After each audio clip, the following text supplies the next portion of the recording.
If you're just joining us, we're following the breaking news out of Haiti. The largest, most powerful earthquake in the region's history has crippled the country, measuring 7.0. Epicenter was just... You know, we said we have this many H-60s on scene that can respond, and we have this many C-130s that are prepped and ready to go. And this is what we can do. This is what we'd like to do. And the District 7 command staff thought about that for a little bit. Said yes, we definitely want overflights immediately, so proceed down that road and prep your helicopter crews to get them ready so that they can be on scene first light. That's exactly what we did. 10 miles from the epicenter, and he says there could be major devastation there. There was smoke, there was fires all over the place, collapsed buildings, debris in the water, all types of horrible things everywhere.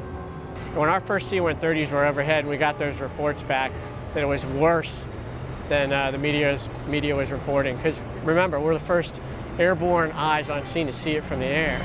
And so the initial pictures that I saw was just massive devastation. So we knew we had something incredible on our hands, a humanitarian disaster. Kind of taken back by it all. When you initially saw it, the destruction, the fire, the smoke, they had already set up the tent cities that they ended up calling them. People were already out in the streets.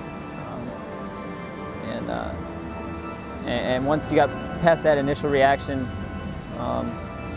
the pilots were real big on focusing in and on what we needed to do to keep ourselves safe, being that there were so many aircrafts in the area. Just because it was a little chaotic. There was a lot of civilian aircraft, a lot of air traffic that was pretty much uncontrolled space at that point.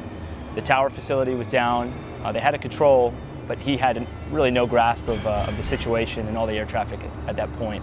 Our initial dispatch was to arrive, pick up any medevacs that we possibly could from the United Nations and from the embassy there and bring them to safety, which quickly turned into medevacs of any injured personnel to various locations for medical treatment.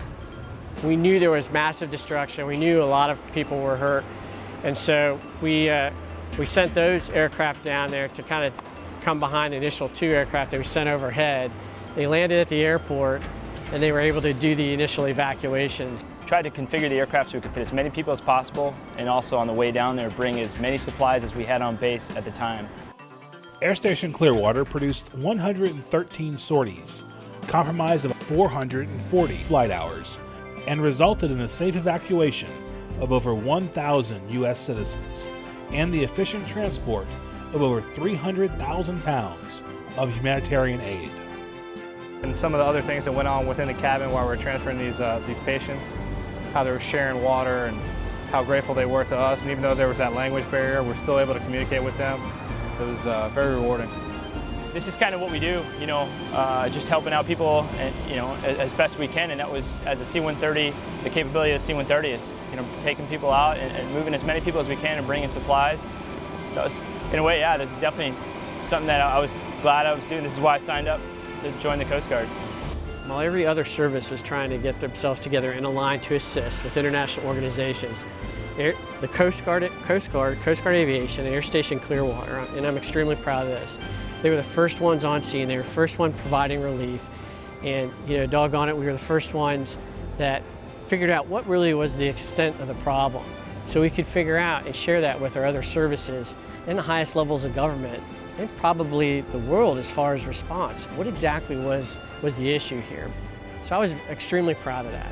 And by the way, while we were figuring that out, we were rescuing people. And you can't beat that. The humanitarian piece, you just can't beat that. So. Please welcome tonight's awardees representing Air Station Clearwater. Lieutenant James Morrow, AST-2, Chad Smolar, AET-2, Evan Wilcox, and HS-2, Kenneth Kapitsky.